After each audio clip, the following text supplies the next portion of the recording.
मंदिर के पट खुलेंगे, दर्शन करेंगे और जोरदार से जयकारा लगाएंगे। जय बोले लाल धागे सरकार की।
आप सभी का भगवान भैरवनाथ लालधागी सरकार के दरबार में स्वागत, अभिनंदन। गुरुदेव भगवान आप सबका मंगल करें, सबकी मनोकामना पूरी हो। आज दरबार का अंतिम दिन, रविवार, संडे। सर्वप्रथम जैसा कि आपको हर दिन बताया जाता है कि पर्चा काउंटर से पर्चा भरवा कर आपको अपना नाम, पता, एड्रेस और पीरियड की साइकिल सही लिखवानी है।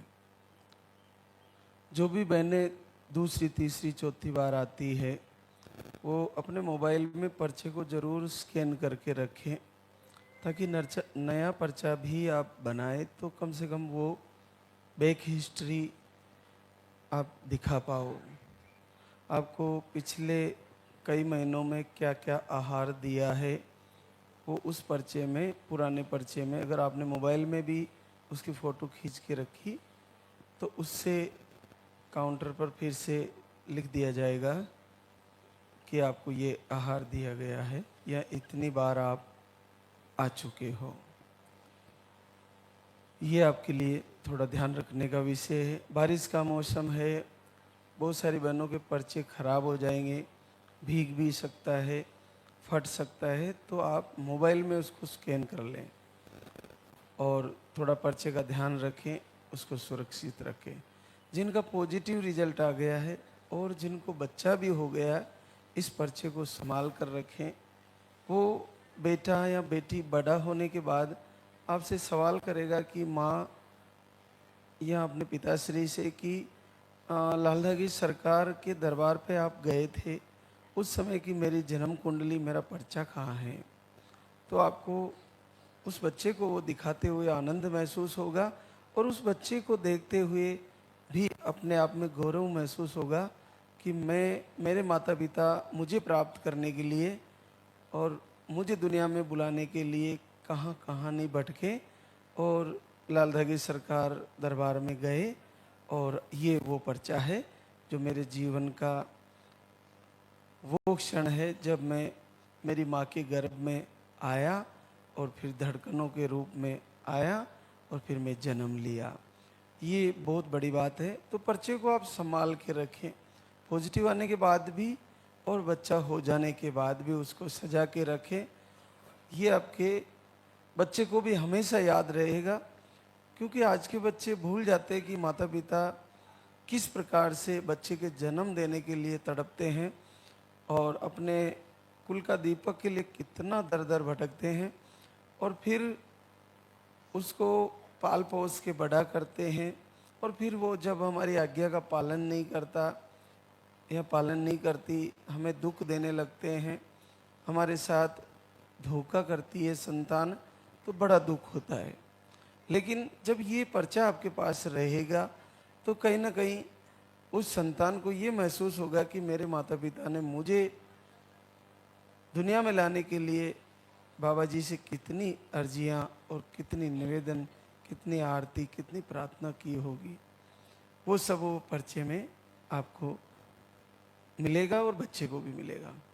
आज मैं आहार के बारे में, उन भ्रांतियों के बारे में चर्चा करना चाहूँगा जो हमारे घर में भी और बाहर के लोग भ्रांतियाँ फैलाते हैं और हमारे मन में भी ऐसी भ्रांति चलती है, संदेह पैदा होने लगता है।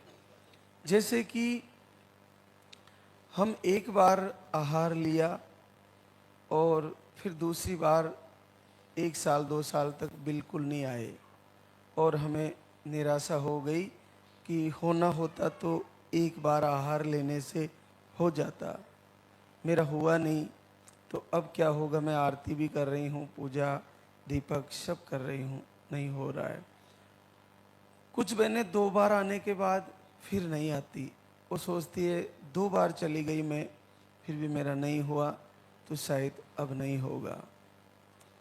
आज और मैं हमेशा लाइव में बताता हूँ, बहुत सारी बहनें ऐसी भी है जो 5 7 8 10 बार तक भी दरबार में आई और जब तक उनको रिजल्ट नहीं मिला, जब तक बाबा जी ने मना नहीं किया, तब तक उन्होंने हिम्मत नहीं हारी और उनका रिजल्ट आ गया है।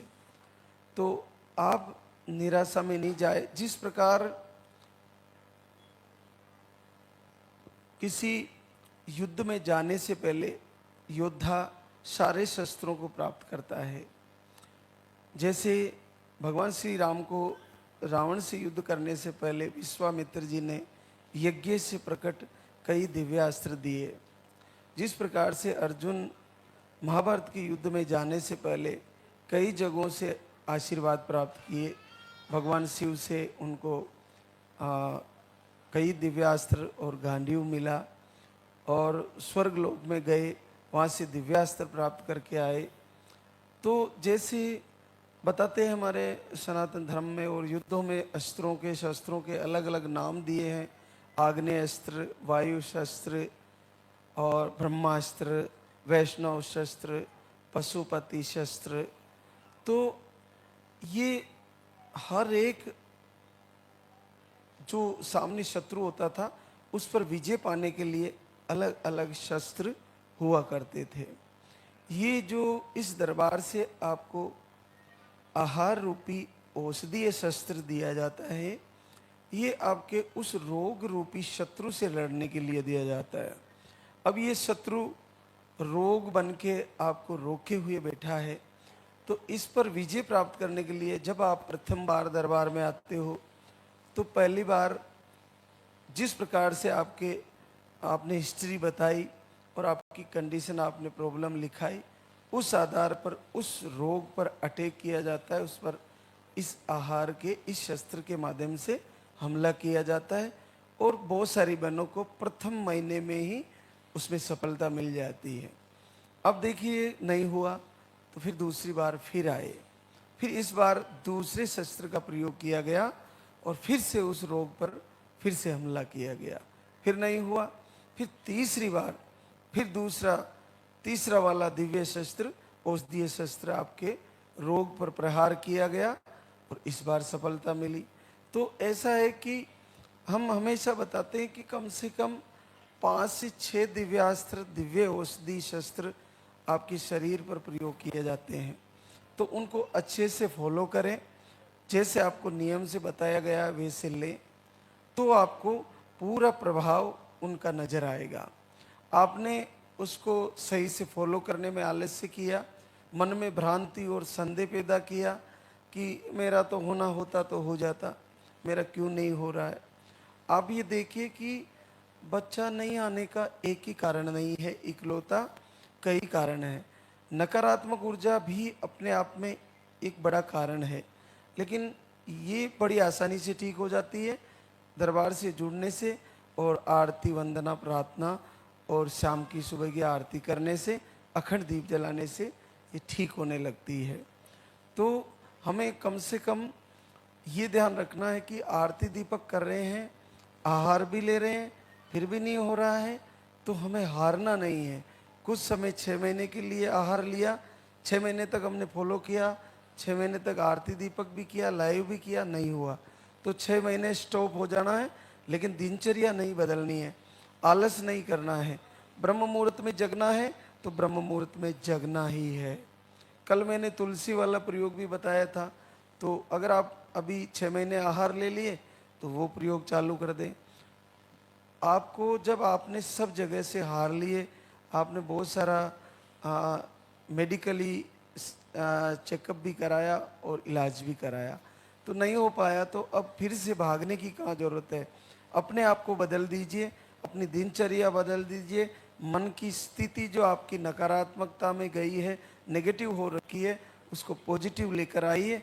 और हर दिन, हर महीने, लास्ट के दिनों में आपको अखंड दीप जलाना है और हर दिन ये संकल्प करना है कि मेरा इस महीने पॉजिटिव रिजल्ट आने वाला है और प्रभु मुझे आशीर्वाद देने वाले हैं।